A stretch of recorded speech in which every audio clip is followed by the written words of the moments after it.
Hello everyone, एक बार फिर से स्वागत है आपका अपना यूट्यूब चैनल साइंस गुरु रवि में। गाइस, हम नर्वस सिस्टम अर्थात तंत्रिका तंत्र वाला चैप्टर पढ़ रहे हैं और इसके प्रीवियस ईयर के क्वेश्चन कर रहे हैं जो आपसे 2016 से लेकर के 2023 तक रेलवे ग्रुप डी में, एनटीपीसी में, एयरलिफ्ट टेक्नीशियन में, आरआरएफ जेई में, आरपीएफ में पूछे गए हैं।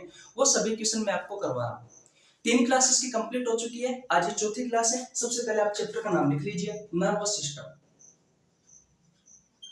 नर्वस सिस्टम अर्थात तंत्रिका तंत्र। ये लेक्चर 4 है। इससे पहले 3 लेक्चर हो चुके हैं इस चैप्टर के। अगर वो पिछली 3 क्लास अगर आपने नहीं देखी है तो आपको नीचे लिंक डिस्क्रिप्शन में मिल जाएगा, जनशताब्दी एक्सप्रेस बैच का, वहां पर जाकर देख सकते हैं। क्वेश्चन नंबर 15 तक हम कंप्लीट कर चुके। आज शुरुआत करेंगे क्वेश्चन नंबर 16 से। आज की क्लास बहुत अच्छी क्लास होने वाली है। आज की इस क्लास में मैं आपको सेरेबेलम अनुमस्तिष्क से संबंधित महत्वपूर्ण तथ्य बताने वाला हूं। अनुमस्तिष्क से, सेरेबेलम से आपके एग्जाम में बहुत सारे क्वेश्चन पूछे जाते हैं। इसका कार्य क्या है, इसे किस नाम से जाना जाता है, किस ब्रेन का पार्ट है, और भी बहुत सारी चीजें हम इस वीडियो में देखने वाले हैं। इसलिए वीडियो को शुरू से लेकर के एंड तक देखना। चैनल पर नए तो चैनल को सब्सक्राइब कर लेना, बेल आइकन को प्रेस कर लेना ताकि आपके पास हमारे वीडियो का नोटिफिकेशन टाइम टू टाइम पहुंच सके। इस वीडियो में लिए हुए सभी क्वेश्चन आपके एग्जाम के पॉइंट ऑफ व्यू से बहुत ज्यादा इंपॉर्टेंट है, सिलेक्टेड है। आप सभी को पता है, हम जितने भी क्वेश्चन करते हैं प्रत्येक क्वेश्चन के नीचे एग्जाम का नाम लिखा जाता है, डेट लिखी जाती है, उस क्वेश्चन को बहुत अच्छे से कॉन्सेप्ट के साथ में करते हैं। अब तक सिर्फ 3 क्लासें हुई है। 3 क्लासों में मैं आपको 15 क्वेश्चन करवा चुका और सभी क्वेश्चन बहुत अच्छे से कॉन्सेप्ट के साथ में हमने वो सभी क्वेश्चन करे हैं। चलिए आज की क्लास की शुरुआत करते हैं। ये रहा आपकी स्क्रीन पर क्वेश्चन नंबर 16। देखिए भैया, ये रहा आपकी स्क्रीन पर क्वेश्चन नंबर 16। क्वेश्चन नंबर 16 कहता है कि निम्नलिखित में से कौन ऐच्छिक क्रिया नहीं है। आपके ऑप्शंस है, ऑप्शन नंबर ए एक कुर्सी को चलाना, ऑप्शन नंबर बी है मुट्ठी को बंद करना, ऑप्शन नंबर सी है हृदय की धड़कन, ऑप्शन नंबर डी है किसी वस्तु को लेना। ये क्वेश्चन आपसे आरआरबी एएलपी टेक्नीशियन में पूछा गया क्वेश्चन है 13/8/2018 को। बताइए इस क्वेश्चन का राइट आंसर क्या होगा, जल्दी जल्दी बताइए। ऐच्छिक क्रियाओं के बारे में और अनैच्छिक क्रियाओं के बारे में मैं आपको बता चुका। मेडुला ऑब्लांगेटा का जब मैंने आपको फंक्शन पढ़ाया था, कार्य पढ़ाया था, तो मैंने आपको वहां पर अच्छे से बताया था कि अनैच्छिक क्रियाएं क्या होती है। अनैच्छिक क्रियाएं ऐसी क्रियाएं होती है जो हमारी इच्छा के बगैर होती है, और नाम से स्पष्ट हो रहा है अनैच्छिक, जो हमारी इच्छा के बगैर हो। ऐच्छिक क्रियाएं जो हमारी इच्छा से हो। आपसे यहाँ पर क्वेश्चन पूछा गया है निम्नलिखित में से कौन ऐच्छिक क्रिया नहीं है। दोबारा से देखिए भैया, इधर देखिए, ऐच्छिक क्रियाओं के बारे में आपसे पूछा गया है। सबसे पहले ऐच्छिक क्रिया के बारे में बात करते हैं कि भाई ऐच्छिक क्रिया क्या है। ऐच्छिक क्रिया वह क्रिया होती है जो आपकी इच्छा से हो, जो आपकी इच्छा से हो। ठीक है भैया, इच्छा से क्या क्या कर सकते हो आप बोल सकते हो, किसी वस्तु को एक जगह से दूसरी जगह तक पहुंचा सकते हो, आप बंद मुट्ठी कर सकते हो, अपने हाथ को इधर उधर घुमा सकते हो, है कि नहीं है। ये हम इच्छा से ही तो कर रहे हैं। आप चल सकते हो, आपकी इच्छा से उठ सकते हो, आपकी इच्छा से बैठ सकते हो, ये सब आपकी इच्छा से हो रहा है। लेकिन कुछ हमारे शरीर में ऐसी क्रियाएं होती है जिन्हें हम अनैच्छिक क्रियाएं कहते हैं। अभी अनैच्छिक क्रियाएं ऐसी क्रियाएं हैं, अनैच्छिक क्रियाएं ऐसी क्रियाएं हैं जो हमारी इच्छा के बगैर होती है, जो हमारी इच्छा के बगैर होती है, जैसे कि हृदय की धड़कन। अब मुझे ये बताओ, आपका मन कर रहा है कि भाई मुझे तो हृदय की धड़कन रोकनी है, तो क्या आप आपके हृदय की धड़कन को रोक सकते हो क्या? नहीं रोक सकते। रोक सकते हो क्या? नहीं रोक सकते। क्या आप सांस लेना बंद कर सकते हो क्या? नहीं कर सकते। क्या आपने सोचा कि मुझे आज भोजन जो मैंने खाया है उस भोजन को पचाना नहीं है, क्या पाचन की क्रिया को रोक सकते हो क्या? आप नहीं रोक सकते। क्या आपके शरीर में उत्सर्जन की क्रिया जो होती है उसे आप रोक सकते हो क्या? नहीं रोक सकते। तो ऐसी बहुत सारी चीजें हैं जिनको आप रोक नहीं सकते, जो आपकी इच्छा के बगैर हो रही है। इस जगह से यहां से ही क्वेश्चन आपसे पूछा गया है। क्वेश्चन को ध्यान से समझना भैया। अगर आप क्वेश्चन को ध्यान से नहीं पढ़ोगे तो क्वेश्चन के गलत होने की संभावना बहुत ज्यादा हो जाती है। क्वेश्चन आपसे पूछा गया है कि निम्नलिखित में से कौन ऐच्छिक क्रिया नहीं है। ऐच्छिक क्रिया नहीं है, ऐसी क्रिया के बारे में बताना है। यानी कि जो हमारी इच्छा से काम करती हो वो ऐच्छिक क्रिया होती है, जो हमारी इच्छा से काम नहीं करती है वो ऐच्छिक क्रिया नहीं होती है। अब देखो, एक कुर्सी को चलाना, क्या आप एक कुर्सी को चला सकते हो क्या अपनी इच्छा से? जी हाँ, चला सकते हो। तो वो ऐच्छिक क्रिया में आ गई। आपसे क्वेश्चन पूछा गया है, ऐच्छिक क्रिया नहीं है। ऑप्शन नंबर बी देखते हैं, मुट्ठी को बंद करना। आपने मुट्ठी को बंद करी, क्या ये आपकी इच्छा से हुई? क्या बिल्कुल इच्छा से हुई। इसका मतलब ये क्या है, ये ऐच्छिक क्रिया है। ठीक है। ऑप्शन नंबर सी कहता है कि हृदय की धड़कन, क्या हृदय की धड़कन आपकी इच्छा से हो रही है? क्या नहीं हो रही भैया, ये अनैच्छिक क्रिया है। और क्वेश्चन में भी आपसे यही पूछा गया है कि निम्नलिखित में से कौन ऐच्छिक क्रिया नहीं है? कौन ऐच्छिक क्रिया नहीं है, यानी कि वह क्रिया जो आपकी इच्छा से नहीं हो रही है, वह क्रिया बतानी है। तो भैया इसका राइट आंसर हो जाएगा ऑप्शन नंबर सी, हृदय की धड़कन। ऑप्शन नंबर डी और देख लेते हैं, किसी वस्तु को लेना। अरे भाई, किसी वस्तु को आप लेते हो तो इच्छा से लेते हो, तो वो ऐच्छिक क्रिया है। आपसे क्वेश्चन में पूछा गया है कि कौन सी ऐच्छिक क्रिया नहीं है। तो मेरे भाई, आपका हृदय की जो धड़कन है ये ऐच्छिक क्रिया नहीं है, ये एक अनैच्छिक क्रिया है। और ये क्वेश्चन आपसे पूछा गया है आरआरबी एलपी टेक्नीशियन में 13/8/2018 को। बिल्कुल सिंपल क्वेश्चन है। इस क्वेश्चन में आपको कोई भी प्रॉब्लम नहीं आनी चाहिए भैया। बोलो, समझ में आया आपको क्वेश्चन? बोलो, समझ में आया? तो वीडियो को लाइक करो और अपने दोस्तों के पास इस वीडियो को शेयर कर दीजिए। देखिए, आगे बढ़ने से पहले मैंने शुरुआत में आपसे कहा था कि अगर इससे पहले की 3 क्लासें नहीं देखी है आपने इस चैप्टर की, तो जनशताब्दी एक्सप्रेस बैच में जाकर के देख लीजिए। अब ये जनशताब्दी एक्सप्रेस बैच क्या है, इसके बारे में भी मैं आपको बता देता हूँ। 1 फरवरी को एक नए बैच की शुरुआत की थी भैया हमने। उस बैच का नाम हमने रखा था जनशताब्दी एक्सप्रेस बैच। और इस बैच में मैंने आपको बायोलॉजी के प्रीवियस ईयर के क्वेश्चन करवाए हैं, जो आपसे रेलवे ग्रुप डी में, एनटीपीसी में, एलपी टेक्नीशियन में, आरआरबी जेईई में, आरपीएफ में 2016 से लेकर के 2023 तक जितने भी क्वेश्चन पूछे गए हैं बायोलॉजी में, वो सभी क्वेश्चन मैंने इस बैच में करवाए हैं। जूलॉजी कंप्लीट होने वाली है भैया, इतना मैं आपको बता दूं इस बैच में। ये second last chapter nervous system, इसके बाद में रेस्पिरेटरी सिस्टम वाला चैप्टर बचा हुआ है। उसके बाद में भैया ये चैप्टर समाप्त, ये जूलॉजी से कंप्लीट हो जाएगी आपकी। फिर बॉटनी बचेगी, बॉटनी भी हम आपको आपके एग्जाम के पहले करवा देंगे। तो इस जनशताब्दी एक्सप्रेस में इससे पहले की जो क्लास है अगर आपने नहीं देखी है तो भैया जाकर के देख लेना, आपको नीचे लिंक डिस्क्रिप्शन में मिल जाएगा। अगर आपने नर्वस सिस्टम वाला चैप्टर नहीं पढ़ा है तो आपको नीचे लिंक डिस्क्रिप्शन में मिल जाएगा, इसका भी आप जाकर के देख लेना। और भी यूट्यूब चैनल पर मैंने बायोलॉजी के बहुत सारे चैप्टर करवा रखे हैं, बहुत सारे चैप्टर के एमसीक्यू क्वेश्चन करवा रखे हैं। अगर आपने नहीं देखे हैं तो जाकर के देख लेना। इतनी बात क्लियर है? ओके, नेक्स्ट क्वेश्चन की ओर चलते हैं भैया, क्वेश्चन नंबर 17 की ओर। चले, स्क्रीनशॉट ले लिया, क्वेश्चन आपको अच्छे से समझ में आ गए? ओके भैया, चले क्वेश्चन नंबर 17 की ओर। ओके, देखिए भैया, ये रहा आपके स्क्रीन पर क्वेश्चन नंबर 17। ये क्वेश्चन मैं आपको पहले भी करवा चुका भैया, तो पहले तो सबसे पहले इस क्वेश्चन का आंसर दीजिए। शायद ये पहली या दूसरी क्लास में मैंने आपको करवाया है इस चैप्टर में। क्वेश्चन नंबर 17 कहता है कि मानव मस्तिष्क का ग्राम में वजन कितना होता है? आपके ऑप्शंस है, ऑप्शन नंबर ए 1800 से 2000 ग्राम, ऑप्शन नंबर बी है 120 से 140 ग्राम, ऑप्शन नंबर सी है 1200 से 1400 ग्राम, ऑप्शन नंबर डी है भैया 250 से 300 ग्राम। ये क्वेश्चन आपसे आरआरबी ग्रुप डी में पूछा गया है 22/10/2018। बताइए इस क्वेश्चन का राइट आंसर क्या होगा? बहुत सिंपल क्वेश्चन है, बहुत अच्छे क्वेश्चन है भैया, क्योंकि ये एक बार मैं आपको पहले भी करवा चुका, वापस दोबारा रिपीट हो चुका है, तो ये आगे भी आने की संभावना है। देखो, सिंपल सा फंडा है, आपको याद रखना है भैया, औसतन एवरेज आपके ब्रेन का, कहने का मतलब आपके ब्रेन का जो भार है वो औसतन आपको याद रखना है 1300 से 1400 ग्राम। कितना याद रखना है? 1300 से 1400 ग्राम।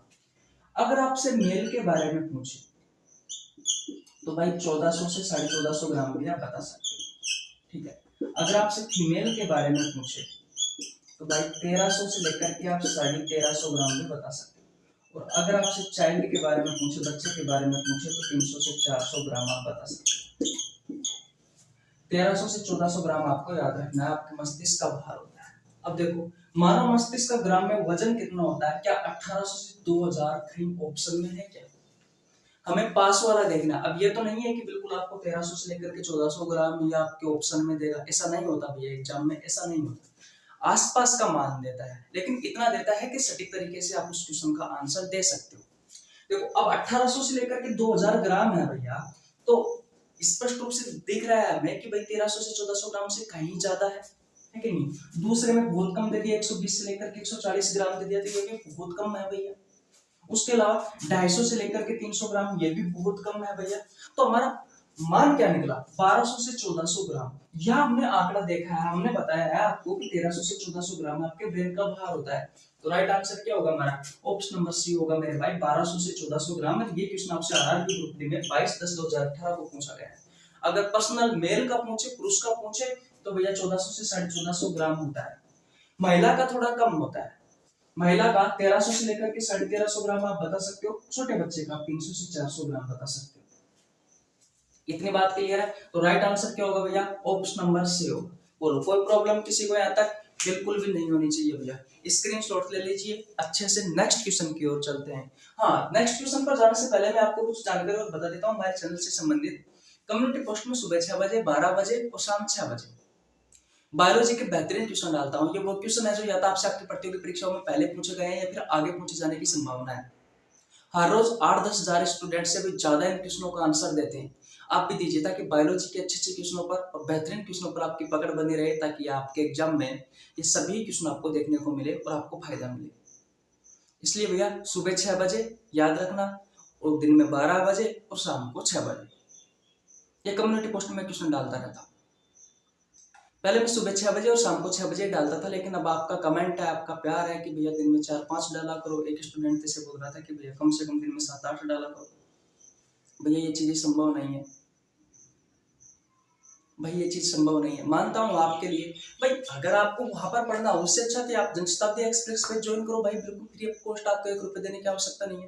यहाँ पर एक से बढ़कर एक क्वेश्चन करवाता हूँ मैं, तो इसको पढ़ लो ना, क्या दिक्कत है? वहां पे सुबह 6 बजे 12 बजे मैंने आपकी वजह से कर दिया, कोई बात नहीं। थोड़ा सा कब आंसर कम देने लग गए लोग बात, कोई बात नहीं। पर फिर भी अगर उस भाई को अगर सुविधा मिल रही है, अगर वो पढ़ना चाहता है, वो कम्युनिटी पोस्ट में क्वेश्चनों का आंसर देना चाहता है, तो वो दे सकता है भाई, इसमें आपका भी फायदा है। वैसे तो कोई नुकसान वाली तो कोई बात नहीं है, वैसे भी तो हम दिन भर में ऐसे ही रील देखते रहते हैं, है कि नहीं है? तो ऐसे कोई प्रॉब्लम वाली बात नहीं है। भाई ने कहा, हमने कर दिया, कोई बात नहीं है।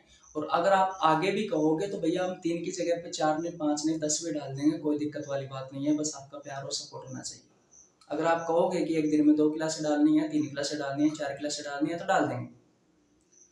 बस थोड़ा सा ये है कि मैं आपके लिए और कुछ अच्छा करने की कोशिश कर रहा हूँ, ताकि भविष्य में हमारा साथ बना रहे। कहने का मतलब आपसे छोटे बड़े भाई बहनों का, यानी कि जिनकी गवर्नमेंट, अब जैसे कि आप ये बेच ले रहे हो, आप ये पढ़ रहे हो हमारे साथ, तो आपकी तो जॉब लग जाएगी। अब आप आगे आपके छोटे भाई बहन आएंगे, तो उनके लिए भी तो भैया मैं कुछ अच्छा करना है, और फिर समय के अनुसार भी तो चलना है।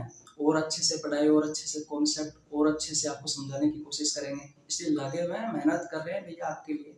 आप भी करो ताकि फटाफट इस बेरोजगारी से बाहर निकले। ठीक है भाई, ओके। आगे चलते हैं क्वेश्चन नंबर 18 की ओर चले। ओके, देखिए भैया, ये रहा आपकी स्क्रीन के सामने क्वेश्चन नंबर 18। क्वेश्चन नंबर 18 कहता है कि मानव मस्तिष्क में ध्वनि का संवेदन कितनी देर तक बना रहता है? आपके ऑप्शंस है, ऑप्शन नंबर ए 0.1 सेकंड तक, ऑप्शन नंबर बी है 0.001 सेकंड तक, ऑप्शन नंबर सी है 10 सेकंड तक, ऑप्शन नंबर डी है 0.2 सेकंड तक। ये क्वेश्चन आपसे आरआरबी ग्रुप डी में पूछा गया है 12/11/2018 को। कब पूछा गया है मेरे भाई? 12/11/2018 को। बताइए इस क्वेश्चन का राइट आंसर क्या होगा? अब देखो भैया, ये चीजें तो आपको रटनी पड़ेगी। इसका राइट आंसर होगा 0.1 सेकंड। जो समझाने वाली चीज है उसको हम समझाएंगे, लेकिन जो रटने वाली चीज है उसको तो रटना ही पड़ेगा। मैंने कम्युनिटी पोस्ट में भी एक क्वेश्चन डाला था भैया, जिसका आंसर आप में से बहुत सारे लोगों ने सही दिया था। बहुत सारे लोग गलत भी देते हैं, ऐसा नहीं है। हाँ, लेकिन मेरा ये है कि जो भी स्टूडेंट उन क्वेश्चनों का आंसर गलत देते हैं, प्लीज कमेंट बॉक्स में सही आंसर का जवाब दिया करें, ताकि आप जिस क्वेश्चन का आंसर गलत दे रहे हो वो क्वेश्चन आपको अच्छे से याद हो जाए। जब आप कम्युनिटी पोस्ट में टाइप करोगे तो वो क्वेश्चन आपके दिमाग में चला जाएगा।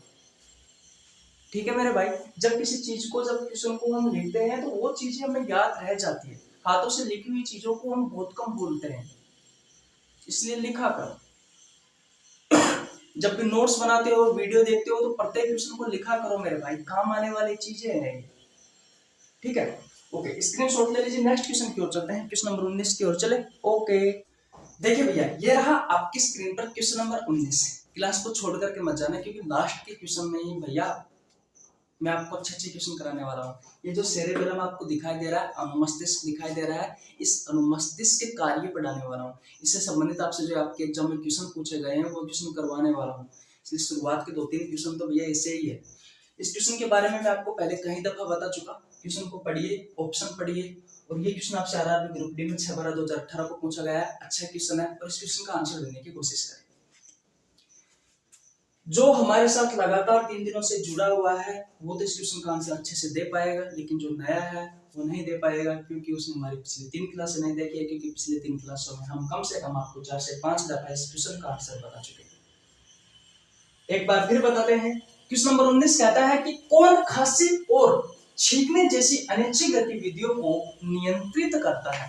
आपके ऑप्शंस है, option number A medulla oblongata, option number B है ब्रेन, ऑप्शन नंबर सी है pons varolii, option number D है सेरेबेलम यानी कि अनुमस्तिष्क। ये क्वेश्चन आपसे आरआरबी ग्रुप डी में पूछा गया है 6/12/2018। बताइए क्या राइट आंसर होगा भैया इसका? इसका राइट आंसर होगा मेरे दोस्त option number A medulla oblongata. Brain भी दिया हुआ है, अगर मेडुला ऑब्लांगाटा नहीं होता तो यहाँ पर ब्रेन राइट आंसर होता, लेकिन इसके अलावा यहाँ पर ब्रेन के पार्ट दिए हुए हैं, तो क्यों ना हमें सही राइट आंसर ही करना है भैया option number A medulla oblongata. मैंने आपसे कहा था कि जो मेडुला ऑब्लांगाटा होता है ये भैया हिंड ब्रेन का एक पार्ट है। हिंड ब्रेन यानी कि पश्च मस्तिष्क का एक भाग है। पश्च मस्तिष्क का भाग, देखो पश्च मस्तिष्क के 3 भाग होते हैं, एक होता है पोन्स वेरोलाई, दूसरा होता है मेडुला ऑब्लांगाटा ये वाला, और तीसरा होता है भैया सेरेबेलम। देखो आपके ब्रेन के 3 पार्ट होते हैं, मैं आपको पहले भी बता चुका। एक होता है सबसे आगे वाला यानी कि अगर मस्तिष्क, जिसे इंग्लिश में फोर ब्रेन कहा जाता है। एक होता है बीच वाला, जिसे मिड ब्रेन या मध्य मस्तिष्क कहा जाता है। एक होता है हिंड ब्रेन, पीछे वाला पश्च मस्तिष्क जिसे कहा जाता है। आगे वाला जो भाग होता है इसे हम फोर ब्रेन या अगर मस्तिष्क कहते हैं। इसके भी 3 भाग होते हैं भैया, एक थैलेमस, एक हाइपोथैलेमस और एक सेरेब्रम, से परमस्तिष्क कहा जाता है। मिड ब्रेन का कोई भी उपभाग नहीं होता, जो पीछे वाला भाग होता है इसे हम हिंड ब्रेन या पश्च मस्तिष्क कहते हैं। इसके भी 3 भाग होते हैं, पोन्स वेरोलाई, मेडुला ऑब्लांगाटा और सेरेबेलम। इतनी बात क्लियर है? तो यहाँ पर आपसे जो क्वेश्चन पूछा गया है वो मेडुला ऑब्लांगाटा से पूछा गया है। इसके बारे में मैं आपको पहले ही बता चुका। ये जो मेडुला ऑब्लांगाटा है भैया, जिसे हम शॉर्ट फॉर्म में एमओ लिखा है मैंने, ये इनवॉलेंटरी जो रिएक्शंस होती है, जो इनवॉलेंटरी जो रिएक्शंस होती है इन्हें कंट्रोल करने का काम करता है। हिंदी में कहा जाता है अनैच्छिक क्रियाओं को कंट्रोल करने का काम करता है। अनैच्छिक क्रिया वह क्रिया है जो हमारी इच्छा के बगैर होती है मेरे भाई, जो हमारी इच्छा से नहीं होती है। ऐसी क्रियाओं को कंट्रोल करने का काम कौन करता है? Medulla oblongata. जैसे कि मैंने आपसे अभी अभी बताया था हृदय की धड़कन, क्या आप हृदय की धड़कन को कंट्रोल कर सकते हो? क्या नहीं कर सकते? क्या आप रोक सकते हो कि आपके हृदय की धड़कन को? नहीं भाई, हृदय की धड़कन है, रुक जाओ, नहीं रोक सकते। श्वसन है, उत्सर्जन है, आपका ब्लड प्रेशर है, बीपी है भैया, आपकी पाचन क्रिया, इन्हें आप नहीं रोक सकते। इसके अलावा कुछ ऐसी भी है भैया, जैसे कि छींक को रोक सकते हो क्या? नहीं रोक सकते। एक निश्चित समय तक आप हो सकता है कि कंट्रोल कर लो, लेकिन ये रुकती नहीं है। डकार को भी एक निश्चित समय तक रोक सकते हो, उसके बाद में नहीं रोक सकते। वो बाहर निकलेगा तो निकलेगी भैया डकार। खांसी है, जुकाम है भैया, आंखों का छपकाना है, ये सारी चीजें ये अनैच्छिक क्रिया है, इन्हें हम रोक नहीं सकते। ये हमारी इच्छा के बगैर नहीं होती है भैया, हमारी इच्छा से नहीं होती है, इच्छा के बगैर होती है। कहने का मतलब हमारी इच्छा से नहीं होती है, अनैच्छिक क्रियाएं होती है। इन्हें आप अनैच्छिक क्रियाएं कह सकते हो। अनैच्छिक क्रियाएं वह क्रियाएं जो हमारी इच्छा के बगैर होती है, जो हमारी इच्छा से नहीं होती है। ऐच्छिक क्रियाएं वह क्रियाएं होती है जो हमारी इच्छा से होती है। ये अनैच्छिक क्रियाएं हैं, ये इनवॉलंटरी रिएक्शन है जो हमारी इच्छा के बगैर होती है। यहाँ पर स्पष्ट रूप से लिखा गया है खांसी और छींकना। क्या खांसी को और जुकाम को या छींक को आप रोक सकते हो? क्या नहीं रोक सकते? अनैच्छिक क्रिया है, यहाँ पर स्पष्ट रूप से दिया हुआ है। और जब भी आपको अनैच्छिक क्रियाओं के बारे में दिया जाए तो भैया राइट आंसर करके आप देना एमओ यानी कि मेडुला ऑब्लांगाटा। इससे पहले हम इसको डिटेल में भी पढ़ा चुके हैं, पिछली क्लास से नहीं देखी है तो जाकर के पढ़ लेना भैया, बहुत अच्छे से समझ में आ जाएगा। और ये क्वेश्चन आपसे आरआरबी ग्रुप डी में पूछा गया है 6/12/2018 को। अब नेक्स्ट क्वेश्चन में हम पढ़ने वाले हैं भैया सेरेबेलम के बारे में। तो 10 से 15 मिनट इसके बारे में मैं आपको पहले पढ़ा चुका। अब आगे वाला जो क्वेश्चन है उसमें 10 से 15 मिनट में आपके लेना चाहूंगा, उसमें आपको सेरेबेलम से संबंधित आज के बाद में कोई प्रॉब्लम नहीं आएगी। चाहे कोई सा भी क्वेश्चन आ जाए सेरेबेलम से आपका नहीं छूटेगा, ये मेरी गारंटी है। बस ये है कि आगे आने वाली 10 से 15 मिनट आप मुझे दे दीजिए भैया, सारा खेल समाप्त हो जाएगा। ओके, क्वेश्चन नंबर 20 पर बात करते हैं भैया हम सेरेबेलम पर, अनुमस्तिष्क पर। स्क्रीनशॉट ले लीजिए, ले लिया आपने? ओके, आगे चले। ओके भैया, देखिए भैया ये रहा आपकी स्क्रीन पर क्वेश्चन नंबर 20। ध्यान से समझना, इस क्वेश्चन में मैं आपको बहुत सारी चीजों के बारे में बताने वाला हूँ। क्वेश्चन नंबर 20 कहता है अनुमस्तिष्क सेरेबेलम से संबंधित है। आपके ऑप्शंस है, ऑप्शन नंबर ए याददाश्त में भूख, ऑप्शन नंबर बी है सोचना, ऑप्शन नंबर सी है सभी अनैच्छिक क्रियाएं, ऑप्शन नंबर डी है मांसपेशियों के घुमाव। शायद मैंने ऑप्शन अधूरा लिखा है, घुमा हुआ नियंत्रण है भैया, घुमा हुआ नियंत्रण। हाँ अब सही, ये क्वेश्चन आपसे आरआरबी ग्रुप डी में पूछा गया 26/9/2018 को। सबसे पहले तो मुझे इस क्वेश्चन का आंसर दीजिए, ठीक है। अब 10-15 मिनट भैया इधर देख लीजिए, बोर्ड पर सारा खेल समाप्त हो जाएगा इस सेरेबेलम का। देखो आपका जो ब्रेन होता है, इस मस्तिष्क के 3 भाग होते हैं। कितने भाग होते हैं मेरे भाई? 3 भाग होते हैं। एक होता है सबसे आगे वाला भाग, एक होता है मध्य वाला भाग, और एक होता है भैया पीछे वाला भाग। ध्यान से समझना, मैंने क्या कहा, एक आगे वाला भाग, एक मध्य वाला भाग और एक पीछे वाला भाग। जो आगे वाला भाग होता है उसे कहा जाता है फोर ब्रेन। उसे क्या कहा जाता है? Fore brain. उसे क्या कहा जाता है? अग्र मस्तिष्क कहा जाता है। क्या कहा जाता है? अग्र मस्तिष्क कहा जाता है, फोर ब्रेन कहा जाता है। जो बीच वाला पार्ट होता है इसे कहा जाता है मिड ब्रेन, यानी कि मध्य मस्तिष्क, यानी कि मध्य मस्तिष्क कहा जाता है। और भैया जो तीसरे नंबर का है इसे कहा जाता है मेरे भाई हिंड ब्रेन। इसे हिंड ब्रेन कहा जाता है, इसे पश्च मस्तिष्क कहा जाता है। बोलो यहाँ तक किसी को कोई प्रॉब्लम? मैं आपको पहले भी बता चुका, किसी को प्रॉब्लम बिल्कुल नहीं होनी चाहिए। अब ध्यान से समझिए, अगर आपसे क्वेश्चन पूछा जाए कि मस्तिष्क का सबसे बड़ा भाग कौन सा है, तो मेरे भाई ये सबसे आगे वाला जो है ये सबसे बड़ा है। भाग के बारे में बात कर रहा हूं मैं, भाग के बारे में। तो सबसे बड़ा भाग अग्र मस्तिष्क का फोर ब्रेन है। और भैया सबसे छोटा भाग कौन सा है? तो सबसे छोटा भाग है मेरे भाई ये मध्य मस्तिष्क के बीच वाला, यानी कि आगे के जो दोनों है, आगे का और बीच का। आगे का सबसे बड़ा है और बीच का सबसे छोटा है। इतनी बात क्लियर? कोई प्रॉब्लम बिल्कुल नहीं होनी चाहिए। आगे जाकर के ये अग्र मस्तिष्क, मध्य मस्तिष्क को जो पश्च मस्तिष्क है ये उपभागों में बटा हुआ है। लेकिन याद रखना ये जो मिड ब्रेन है इसका कोई उपभाग नहीं होता है, इसका कोई उपभाग नहीं होता है। लेकिन ये जो फोर ब्रेन है इसके 3 उपभाग होते हैं। एक होता है थैलेमस, ये याद कर लेना भैया, आपसे डायरेक्ट आपके एग्जाम में क्वेश्चन पूछा जाता है कि इनमें से थैलेमस किस ब्रेन का पार्ट है? मिड ब्रेन का, हिंड ब्रेन का, फोर ब्रेन का? फोर ब्रेन का राइट आंसर करना है। दूसरा होता है भैया हाइपोथैलेमस, हाइपोथैलेमस। और तीसरा होता है भैया सेरेब्रम। ये सेरेब्रम जो होता है इसे हिंदी में कंफ्यूज नहीं होना है, परमस्तिष्क कहा जाता है। मैं अच्छे से लिख देता हूं ताकि आपको कंफ्यूजन ना हो। क्या कहा जाता है? परमस्तिष्क कहा जाता है। क्या कहा जाता है? परमस्तिष्क कहा जाता है। ठीक है भैया, किसी को प्रॉब्लम? मिड ब्रेन का कोई भी उपपार्ट नहीं होता है, कोई भी उपभाग नहीं होता है। हिंड ब्रेन जो होता है इसके भी 3 भाग होते हैं। एक होता है पोन्स वेरोलाई, दूसरा होता है मेडुला ओब्लोंगेटा, जिसे हम शॉर्ट फॉर्म में एमओबी कहते हैं, और तीसरा होता है मेरे भाई सेरेबेलम। इस सेरेबेलम को याद रखना अनुमस्तिष्क कहा जाता है, कंफ्यूज नहीं होना है। कभी कभी क्या हम कंफ्यूज हो जाते हैं, ये सेरेब्रम है, ये सेरेबेलम है। तो आपसे क्वेश्चन पूछा जाता है कि सेरेब्रम जो होता है वो ब्रेन का कौन सा पार्ट है, यानी कि किस ब्रेन का पार्ट है सेरेब्रम? तो भैया ये फोर ब्रेन का है, फोर ब्रेन का है। सेरेब्रम जिसे हम प्रमस्तिष्क कहते हैं। और जो सेरेबेलम होता है ये किस ब्रेन का पार्ट है? तो ये हिंड ब्रेन का पार्ट है भैया, जिसे हम अनुमस्तिष्क कहते हैं। दोनों में कंफ्यूजन है, ये आपको दिखाई नहीं दे रहा है लेकिन ये सेरेबेलम है भैया। क्या है? सेरेबेलम। कहां पे लिखूं? यहाँ पर भी मैं लिख देता हूँ सेरेबेलम, सेरेबेलम आप लिख लेना भैया।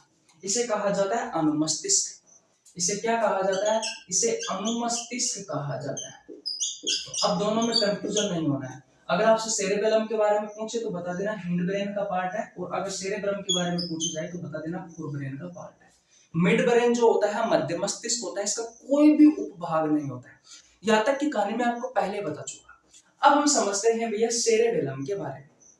लेकिन उससे पहले 2 चीजें और याद रखना। अगर आपसे ब्रेन का सबसे बड़ा उपभाग पूछा जाए कि भाई सबसे बड़ा उपभाग कौन सा है, ऊपर मैंने आपको भाग पढ़ाया है, ये ब्रेन का सबसे बड़ा भाग है, लेकिन सबसे बड़ा उपभाग पूछे तो ये मस्तिष्क है, ये सेरेब्रम जो है इस ब्रेन का सबसे बड़ा उपभाग होता है। ये पूरे ब्रेन का 2/3 हिस्सा है, यानी कि अगर पूरा ब्रेन 3 है तो उसमें से 2 हिस्सा किसका है, इस सेरेब्रम का है, इस मस्तिष्क का है। बोलो इतनी कहानी आपको समझ में आई या नहीं है।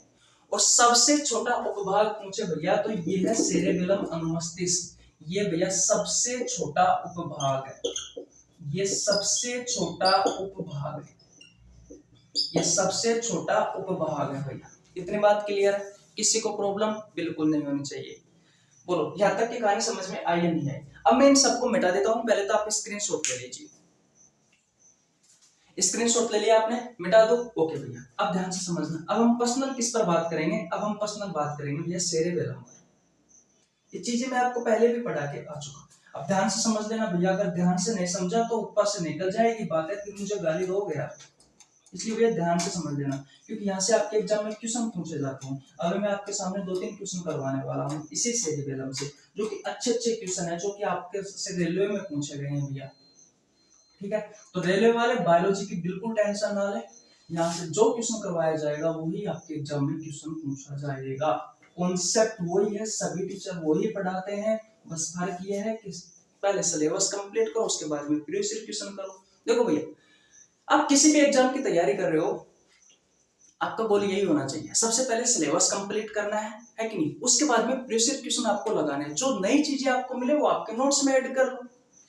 भाई हम इसी तरीके से तो तैयारी करते हैं, जब किसी भी एग्जाम को हमें पास करना होता है तो पहले सिलेबस कंप्लीट किया, उसके बाद में उसके प्रीवियस क्वेश्चन निकाले हमने, फिर एग्जाम दोगे तो कोई दिक्कत वाली बात नहीं है। टाइम का मैनेजमेंट आपको करना पड़ेगा, वैसे तो बायोलॉजी में कोई दिक्कत वाली बात नहीं है, अगर मैथ और रीजनिंग हो तो उसमें हमें टाइम पर भी काम करना पड़ता है, यहाँ पर टाइम का काम करने की आवश्यकता नहीं है। एक बार पढ़ा बस, क्वेश्चन को ये थोड़ा सा अच्छे से पढ़ना है, कंफ्यूजन नहीं होना है बिल्कुल भी, है कि नहीं है। जैसे बहुत बार क्या होता है, पूछता तो क्या आंसर क्या दे देते हैं, थोड़ा सा इसमें कंफ्यूज हो जाते हैं, लेकिन ऐसा नहीं होगा भैया। ठीक है, अब देखो भैया सेरेबेलम, सेरेबेलम यानी कि अनुमस्तिष्क। तो ये जो अनुमस्तिष्क है, ये जो सेरेबेलम है भैया, ये हिंड ब्रेन का पार्ट है, हिंड ब्रेन का पार्ट है। इतनी बात क्लियर है। इसे छोटा दिमाग भी कहा जाता है, इसे छोटा दिमाग भी कहा जाता है, और ये ब्रेन का सबसे छोटा उपभाग भी है, ये सबसे छोटा उपभाग भी है भैया। इतनी बात क्लियर। अब इसका कार्य क्या है, ये करता क्या है वो देखिए। सबसे पहले मसल्स मूवमेंट, एक मिनट, मसल्स कॉन्ट्रैक्शन लिख लीजिए, मूवमेंट मत लिखिए भैया, कॉन्ट्रैक्शन। आपकी मांसपेशियों में जो संकुचन होता है वो किसके कारण होता है, वो सेरेबेलम के कारण होता है। अब ये क्या है, मसल्स कॉन्ट्रैक्शन है क्या। देखिए मांसपेशियों में एक प्रकार का लक्षण पाया जाता है, एक प्रकार का गुण पाया जाता है, जो कॉन्ट्रैक्ट्स और रिलैक्स करती है, आपकी मांसपेशियां फैलती है और सिकुड़ती है कि नहीं है। तो मांसपेशियों में जो कॉन्ट्रैक्शन हो रहा है, जो संकुचन हो रहा है, जो सिकुड़ता है भैया, आपकी मांसपेशियां जो सिकुड़ती है, कॉन्ट्रैक्शन हो रहा है, ये भी कह सकते हैं मांसपेशियों में जो मूवमेंट होता है वो किसके कारण होता है, सेरेबेलम के कारण होता है। हमारे शरीर में बहुत सारी मांसपेशियां, जैसे कि मैं इधर करता हूँ उधर करता हूँ, है कि नहीं, चलता हूँ तो हमारी मांसपेशियां होती है बहुत सारी, वो मूवमेंट करती है, उसमें कॉन्ट्रैक्शन होता है, वो किसके कारण होता है, सेरेबेलम के कारण होता है। अभी आपको सारी चीजें समझ में आ जाएगी। दूसरा स्पीकिंग पावर, आपकी बोलने की जो क्षमता है, बोलने की जो शक्ति है, वो भैया ये सेरेबेलम ही कंट्रोल करता है। यानी कि आपकी मसल्स कॉन्ट्रैक्शन को कौन कौन कंट्रोल करता है, आपका सेरेबेलम, आपका अनुमस्तिष्क। सब समझ में आ जाएगा, बस 2 मिनट ध्यान रखना। आपके बोलने की जो क्षमता है उसको कौन कंट्रोल करता है, सेरेबेलम, अनुमस्तिष्क करता है। नंबर 3 पर आता है बॉडी बैलेंसिंग, बॉडी बैलेंसिंग यानी कि शरीर का संतुलन। तो इन तीनों चीजों को कौन कंट्रोल करता है भैया, इन तीनों चीजों को कंट्रोल करता है सेरेबेलम, अनुमस्तिष्क। पहला मसल्स कॉन्ट्रैक्शन, मांसपेशियों में संकोचन। दूसरा स्पीकिंग पावर, आपके बोलने की शक्ति, या बोलने की क्षमता। तीसरा बॉडी बैलेंसिंग यानी कि शरीर का संतुलन। मेरे साथ आप 3 बार बोलिए, फिर मैं आपको बेस्ट एग्जांपल की सहायता से समझाने की कोशिश करूंगा। पहला मसल्स कॉन्ट्रैक्शन यानी कि मांसपेशी संकुचन। दूसरा स्पीकिंग पावर बोलने की शक्ति। तीसरा बॉडी बैलेंसिंग यानी कि शरीर का संतुलन। इन तीनों को कौन कंट्रोल करता है? सेरेबेलम करता है। अब ध्यान से समझना, आपने किसी ऐसे व्यक्ति को देखा है जिसने शराब पी रखी हो? आप में से बहुत सारों ने देखा होगा जिसने शराब पी रखी है। सबसे पहले मुझे ये बताओ, जो मैं कहता हूं उसी का ही आपको कमेंट बॉक्स में आंसर देना है। जो शराब पिया हुआ व्यक्ति रहता है, क्या वो हमारी तरह बोल पाता है? क्या उसका बोलने पर कंट्रोल होता है क्या नहीं होता? नहीं होता। आपने देखा होगा वो बोल तो कुछ रहा होता है लेकिन उसके मुंह से निकलता कुछ और है। वो तुतला कर बोलने लग जाता है, क्योंकि उसकी जो बोलने की क्षमता है, उसकी जो बोलने की शक्ति है, वो भैया कंट्रोल नहीं होती है। पहली बात, वो कंट्रोल नहीं होती है। तो उसी के बारे में मैं आपको बता रहा हूं, स्पीकिंग पावर बोलने की शक्ति के बारे में। जो बोलने की क्षमता है उसकी वो खो देता है। ठीक है। दूसरा, शराब पिया हुआ व्यक्ति अगर कहीं पर जा रहा है तो वो क्या सीधा ही चला जाएगा क्या? जिस तरीके से एक नॉर्मल आदमी जाता है, क्या उस तरीके से वो चला जाता है क्या? नहीं। उसका उसके शरीर पर भी कंट्रोल नहीं होता है भैया। उसकी बॉडी बैलेंसिंग है, शरीर का संतुलन है, वो बिगड़ जाता है।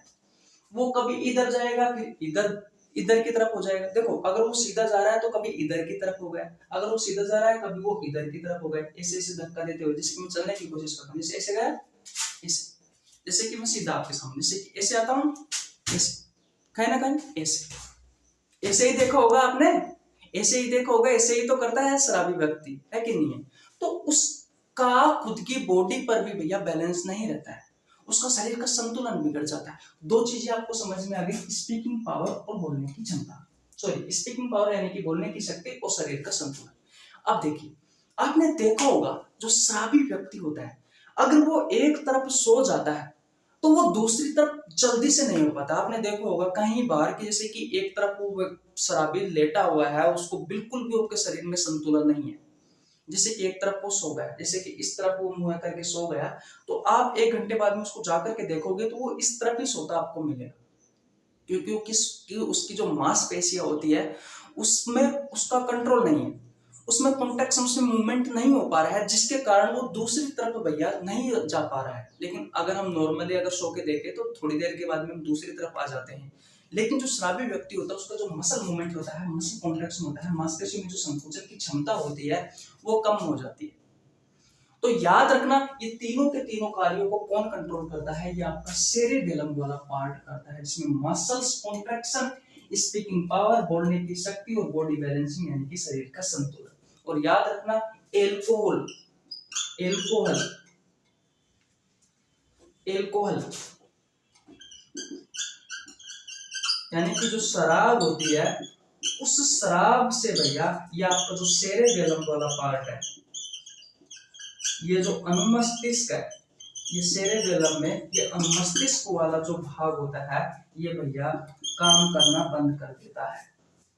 जब आप शराब पी लेते हो तो शराब के प्रभाव से ये जो भैया, ये आपका मस्तिष्क का जो छोटा भाग है, जो सेरेबेलम, से छोटा दिमाग भी कहते हैं भैया, मस्तिष्क का ये भाग है, सेरेबेलम से अनुमस्तिष्क को हम छोटा दिमाग भी कहते हैं, ये काम करना बंद कर देता है। यानी कि एल्कोहल के प्रभाव से ये जो सेरेबेलम है भैया, ये डीएक्टिवेट हो जाता है कुछ समय के लिए, जिसके कारण भैया मसल्स कॉन्ट्रैक्शन रुक जाता है, स्पीकिंग पावर रुक जाती है या थोड़ी कम हो जाती है, बॉडी बैलेंसिंग आपकी कम हो जाती है, जिसके कारण ऐसा कहा जाता है कि भैया कभी भी एल्कोहल यानी कि शराब पीकर वाहन नहीं चलाना चाहिए। क्यों नहीं चलाना चाहिए? अब आपको अच्छे से समझ में आ गया होगा कि उसको उसके शरीर पर कंट्रोल नहीं रहता है, और शरीर पर कंट्रोल नहीं रहेगा भैया तो ब्रेक लगाने के टाइम पर ब्रेक अच्छे से लग नहीं पाएगा, गाड़ी जानी तो ले जानी तो किधर है और वो लेके किधर जाएगा, तो भैया एक्सीडेंट होने की बहुत ज्यादा चांस रहते हैं।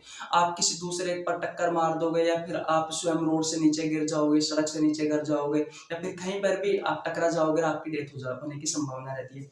बोलने की क्षमता, मसल्स मूवमेंट रुक जाता है भैया। तो अब आपको समझ में आ गया होगा कि क्यों नियम बनाए गए हैं कि भैया शराब पीकर वाहन नहीं चलाना चाहिए। यही रीजन है, साइंस यही कहती है कि एल्कोहल यानी कि शराब के सेवन से आपके मस्तिष्क का ये जो सेरेबेलम वाला पार्ट है, मस्तिष्क वाला जो भाग है, ये डीएक्टिवेट हो जाता है, जिससे आपके शरीर पर संतुलन नहीं रहता है, बोलने की जो क्षमता होती है उस पर आपका संतुलन नहीं रहता है, मांसपेशियों की जो संकुचन है, मांसपेशियों का जो संकुचन है, मांसपेशियों का जो मूवमेंट है, मांसपेशियों में जो कॉन्ट्रैक्शन हो रहा है उस पर आपका अधिकार नहीं रहता है, जिससे भैया एक्सीडेंट होने की संभावना बहुत ज्यादा रहती है।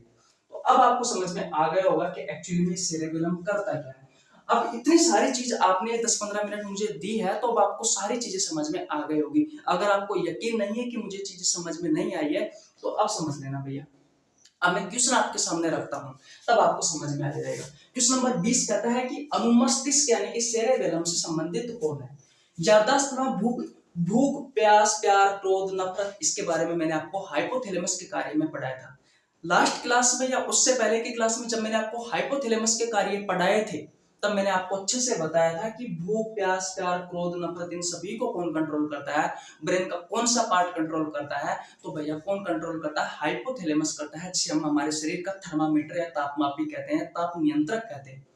बात क्लियर है? किसी को प्रॉब्लम बिल्कुल नहीं होनी चाहिए। सोचने की क्षमता, सोचने की क्षमता किसके कारण आती है मेरे भाई? जल्दी जल्दी कमेंट बॉक्स में आंसर बताइए। लास्ट क्लास में मैंने आपको जब सेरेब्रम प्रमस्तिष्क के बारे में पढ़ाया था, तो वहां पर मैंने आपको बताया था कि जो प्रमस्तिष्क होता है वो 5 लोब में बटा हुआ होता है, जिसमें से जो फ्रंटल लोब है वो आपको सोचने की क्षमता देता है, वो आपको सोचने की क्षमता देता है। याद आ रहा है कि नहीं आ रहा? आ रहा है।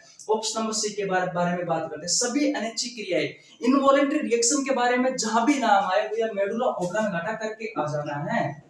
ये मेडुला ऑब्लांगेटा करके आ जाना है भैया। क्या करके आ जाना है? मेडुला ऑब्लांगेटा करके आ जाना है। 3 ऑप्शन तो आपके वैसे ही कट हो गए भैया। अब बचा क्या? मांसपेशियों के घुमाव और नियंत्रण किसके कारण? अरे मैंने अभी अभी बताया आपकी मांसपेशियों में, मसल्स में जो कॉन्ट्रैक्शन होता है, जो संकुचन होता है, मांसपेशियों में जो मूवमेंट होता है, वो भैया किसके कारण? इस सेरेबेलम के कारण, इस मस्तिष्क के कारण। तो आपका राइट आंसर क्या होगा? मांसपेशियों के घुमाव और नियंत्रण। ऑप्शन नंबर डी इसका राइट आंसर हो जाएगा, जो आपसे आरआर के ग्रुप डी में पूछा है 26/9/2018। किसी को प्रॉब्लम बिल्कुल भी नहीं होनी चाहिए, बिल्कुल भी नहीं होनी चाहिए भैया। हमने बहुत अच्छे से इस क्वेश्चन को समझने की कोशिश की है और समझा भी है और इसका राइट आंसर दिया भी है। चलो मैं आपको 1-2 क्वेश्चन और करता हूं, वैसे टाइम तो हो चुका है लेकिन कोई बात नहीं, 1-2 क्वेश्चन और करते हैं इससे संबंधित, तब आपको बहुत अच्छे से समझ में आ जाएगा भैया कि भैया और किस तरीके से सेरेबेलम यानी कि मस्तिष्क से क्वेश्चन पूछे जा सकते हैं। कल की क्लास, आगे आने वाली 3-4 क्लास मिस मत करना, क्योंकि सबसे ज्यादा इस चैप्टर से जो आपसे क्वेश्चन पूछे गए हैं वो पूछे गए हैं मेरे भाई किससे? वो पूछे गए हैं भैया आपकी तंत्रिका कोशिका यानी कि न्यूरॉन जो सेल होती है उससे सबसे ज्यादा इस चैप्टर में क्वेश्चन पूछे गए हैं। तो कल मैं उसके कार्य पढ़ाने वाला हूँ, उसकी संरचना के बारे में पढ़ाने वाला हूँ और उसकी संरचना से बहुत सारे क्वेश्चन पूछे गए हैं इस चैप्टर से, लगभग 3 से 4 क्लास में पूर्ण होने वाले हैं। एक एक क्वेश्चन को बहुत अच्छे से कॉन्सेप्ट के साथ में समझेंगे भैया, आपको मजा आ जाएगा। मैं कह रहा हूं कि इस चैप्टर से आपका एक भी क्वेश्चन नहीं छूटने वाला। बस आप मेरे साथ बने रहिए। पिछली क्लास से नहीं देखी है तो पिछली क्लास से देख लेना, आगे की क्लास से रोज देखता रहना। मैं टाइम फिक्स कर दूंगा, टाइम का मैनेजमेंट नहीं हो पाता है भैया, काम बहुत ज्यादा रहता है, लेकिन दिन में आपको इस चैप्टर की यानी कि इस बैच की आपको एक क्लास रोज मिलेगी, चाहे वो शाम को मिले, चाहे वो सुबह मिले, हर रोज एक क्लास मिलेगी। हो सकता है कि भैया सप्ते में अगर कोई एक क्लास थोड़ी सी इधर उधर हो जाए तो उसको आप मेंटेन कर लेना, लेकिन सप्ते में 7 दिन में से भैया एक क्लास यानी कि 6 क्लास तो आपको मिलेगी ही मिलेगी। हो सकता है कि एक दिन की छुट्टी हो जाए, लेकिन मेरा जहां तक मैं हर रोज देने की कोशिश करता हूँ, तो इसका भी आपको ध्यान रखना है भैया। तो बस जुड़े रहिए, आपके एग्जाम के पहले आपका सिलेबस कंप्लीट करवा दिया जाएगा बहुत अच्छे से। और ये सिर्फ रेलवे वाले बच्चों के लिए नहीं है, आप किसी भी प्रतियोगी परीक्षाओं की तैयारी कर रहे हो, आपके सिलेबस में बायोलॉजी शब्द है तो उसका मतलब ये है कि भैया आप इस वीडियो को देख सकते हो। इतनी बात क्लियर है? किसी को प्रॉब्लम बिल्कुल नहीं होनी चाहिए। स्क्रीनशॉट ले लीजिए, नेक्स्ट क्वेश्चन की ओर चलते हैं। चले भैया, ओके। देखिए भैया, ये रहा आज का अंतिम question, question number 21। Question number 21 कहता है कि निम्नलिखित में से कौन सा अनुमस्तिष्क सेरेबेलम के बारे में पूछा गया है के लिए सही नहीं है। यानी कि आपको उस चीज के बारे में बताना है जो सेरेबेलम यानी कि अनुमस्तिष्क से संबंधित नहीं रखता है। आपके ऑप्शन है शरीर का संतुलन बनाए रखना, मैंने आपको बताया था यह मस्तिष्क के पश्च क्षेत्र में स्थित होता है। बिल्कुल मैंने आपको बताया था कि पश्च मस्तिष्क का एक भाग है पोन्स मेडुला ऑब्लांगेटा और भैया सेरेबेलम यानी कि अनुमस्तिष्क से छोटा दिमाग भी कहा जाता है। ये भी बिल्कुल सही है। ऑप्शन नंबर डी पश्च मस्तिष्क का एक भाग है, बिल्कुल भैया पश्च मस्तिष्क का एक भाग है।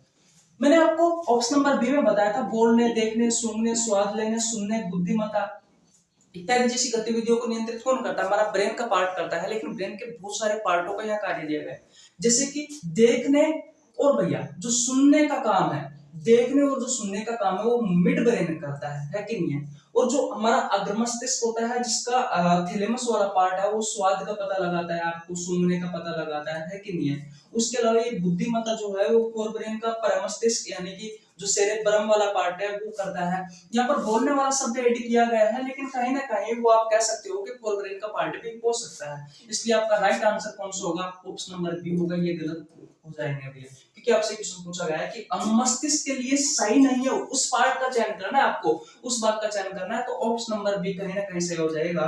ये क्वेश्चन आपसे आरआरबी ग्रुप डी में पूछा गया है 12/10/2018 को। इस प्रकार के क्वेश्चन पे अक्सर आपको याद रखने हैं, क्वेश्चन घुमा फिरा कर आ सकता है, लेकिन हमें जो कॉन्सेप्ट है उस कॉन्सेप्ट पर ध्यान देना है।